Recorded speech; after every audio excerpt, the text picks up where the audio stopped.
دوستو پاکستان میں ایک واحد قوم وہ ہے جس سے مردم شماری کی کمپین کروا لو، الیکشن کمپین کروا لو یا بھل صفائی کروا لو، یہ بالکل خاموش رہے گی، یہ کچھ بھی نہیں کہے گی۔ اور 2-3 دن پہلے ہر جگہ ہر وقت ہر بندہ 2 سوال کر رہا ہے ایک دوسرے سے۔ پتہ ہے کون سا سوال ہے؟ پہلا سوال، اے ماسٹراں دا استاداں دا کی رول ہے۔ دوسرا سوال، اے استاداں تے ماسٹراں دا کی بنے ہے۔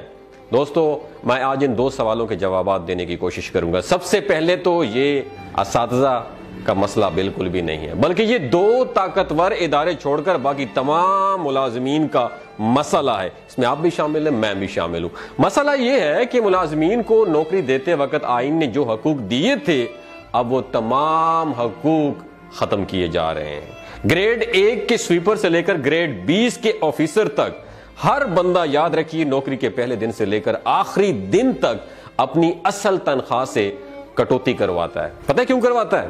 وہ اس لیے کرواتا ہے کہ جب میں ریٹائرڈ ہو جاؤں گا تو ریٹائرمنٹ ملے گی، جس سے اپنی بیٹی کی شادی کر لوں گا یا پھر اپنے بوسیدہ مکان کی مرمت کر لوں گا۔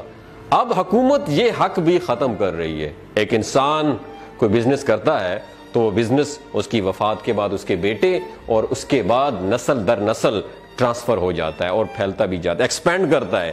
یاد رکھیے، ایک سرکاری ملازم اپنی آدھی زندگی تعلیم میں اور پھر 60 سال تک کی عمر اپنے ڈپارٹمنٹ کو دیتا ہے کہ ریٹائرمنٹ کے بعد جب میں بوڑھا ہو جاؤں گا تو گورنمنٹ میرا سہارا بنے گی، گورنمنٹ مجھے سپورٹ کرے گی۔ ان کی پینشن، یاد رکھیے، اب ختم ہو رہی ہے۔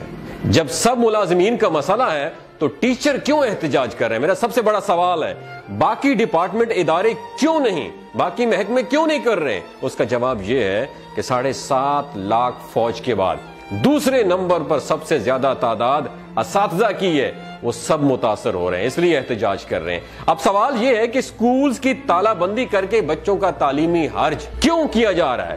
اس سوال کا جواب یہ ہے کہ جب کسی نشئی کو نشہ پورا کرنے کے لیے پیسے نہیں ملتے تو آپ جانتے ہیں وہ کیا کرتا ہے؟ وہ گھر کی ساری چیزیں بیچنا شروع کر دیتا ہے۔ ایسا ہی معاہدہ سیاسی جماعتوں نے IMF سے کیا ہے کہ کون سا معاہدے کیے ہیں کہ قومی اثاثہ جات اور ادارے بیچ کر ڈالر ادھار لیں گے اور پھر لوٹ کر باہر ملک بھاگ جائیں گے ہم لوگ۔ سرکاری اسکولوں میں صرف سفید پوش لوگوں کے بچے پڑھتے ہیں، یاد رکھیے گا۔ جن کے پاس ضرورت سے تھوڑی سی بھی زیادہ آمدن ہوتی ہے وہ اپنے بچے مقامی پرائیویٹ اداروں میں لے جاتے ہیں، اور اگر حالات اچھے ہوں تو ضلع ڈسٹرکٹ کے بہترین پرائیویٹ اداروں میں لے جاتے ہیں، جہاں کی داخلہ فیس کم از کم 10,000 سے لے کر 30,000 تک ہوتی ہے۔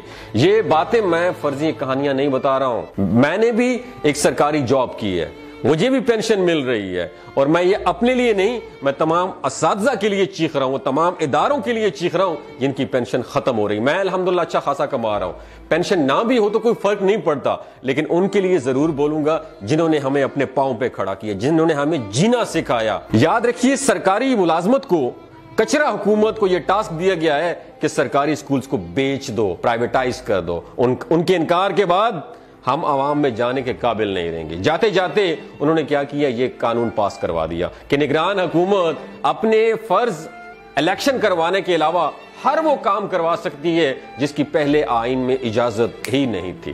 نگران حکومت اپنے ٹاسک کو پورا کرتے ہوئے سرکاری سکولز کو غیر ملکی NGOs کو بیچ رہی ہے، جو اپنی مرضی کی فیسیں لیں گے اور اپنی مرضی کا سلیبس پڑھائیں گے، جہاں ایک طرف روح ایمانی کا خاتمہ اور دوسری طرف سفید پوش لوگوں کے لیے تعلیم دلوانا ناممکن ہو جائے گا۔ اس طرح کی بھیڑ بکریوں اور ان پڑھ طبقے کو بے وقوف بنانا آسان ہوگا، جیسا کہ پچھلے 76 برس سے ہمارے ساتھ ہو رہا ہے۔ تو پھر احتجاج کس کو کرنا چاہیے؟ کیا تعلیم صرف ملازمین نے اپنے بچوں کو دلوانی ہے؟ اگر تو باقی عوام بھیڑ بکریاں ہیں تو پھر واقعی ماسٹراں دا رولا ہے، اگر نہیں ہے تو یہ رولا آپ سب کا ہے، یہ رولا میرا ہے، اس رولے کو اپنا سمجھیے۔ یاد رکھیے دوستو، بلا شبہ کسی قوم کی ترقی کا راز اس کی علمی استعداد میں پنہاں ہوتا ہے، اور تعلیم کے میدان میں آگے بڑھنا اور قابل اور مخلص اساتذہ کے بغیر بالکل بھی ممکن نہیں ہے۔ بدقسمتی سے ہم تو اس راز کو نہ سمجھ پائے، لیکن اہل مغرب نے استاد کی اہمیت کو خوب جانا اور دل سے مانا ہے۔ اس کی ایک خوبصورت اور اچھی مثال میں آپ کے سامنے پیش کرنا چاہتا ہوں جو کہ مشہور دانشور میرے استاد محترم اشفاق احمد نے بتائی تھی۔ وہ بتاتے ہیں کہ جب میں اٹلی کے شہر روم میں مقیم تھا تو ایک بار اپنے جرمانہ بر وقت ادا نہ کرنے پر مجھے مجسٹریٹ کی عدالت میں پیش ہونا پڑا۔ جب جج نے مجھ سے پوچھا کہ جرمانے کی ادائیگی میں تاخیر کیوں کی تو وہ کہتے ہیں کہ میں نے بتایا کہ آئی ایم اے ٹیچر، میں ٹیچر ہوں اور کچھ دنوں سے مصروف تھا اس لیے جرمانہ ادا نہیں کر پایا۔ اس سے پہلے کہ وہ بتاتے کہ میں جملہ مکمل کرتا جج اپنی جگہ سے کھڑا ہو گیا اور بآواز بلند کہنے لگا۔ وہ جملہ پتہ ہی کون سا تھا؟ آپ نے دماغ کی کھڑکیوں کو کھول کے سننا ہے، میں یہ حکمرانوں کو ڈیڈیکیٹ کرنا چاہتا ہوں۔ وہ بتاتے ہیں کہ جج نے کہا کہ عدالت میں ایک استاد تشریف لائے ہیں، A teacher is in the court۔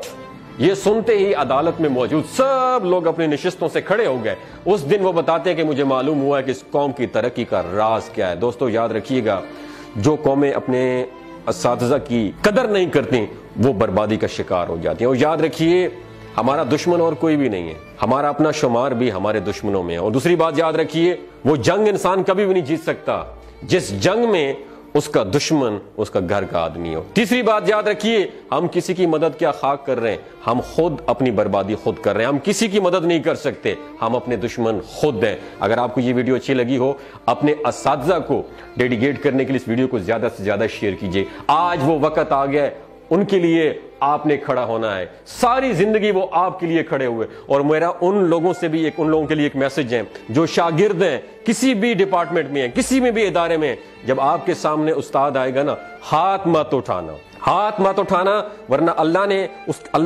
اس زمین پر لانے کے بعد استاد نے آپ کو اس مقام تک پہنچایا ہے۔ اگر اس استاد کے سامنے آنکھوں میں آنکھیں ڈال کے کھڑے ہو گئے اور اگر آپ کا ہاتھ اٹھ گیا تو یقین مانے آپ زمین دوز ہو جائیں گے، زمین بوس ہو جائیں گے۔ خیال رکھیے گا یہ گناہ کہیں آپ سے سرزد نہ ہو جائے۔ اپنے اساتذہ کے آپ کے سامنے آئیں تو ان کے پاؤں کو چھوئیے گا، کیونکہ انہوں نے آپ کو اس مقام تک پہنچایا ہے۔ اپنا اور اپنے ساتھ جڑے رشتوں کا خیال رکھیے گا۔ اللہ حافظ۔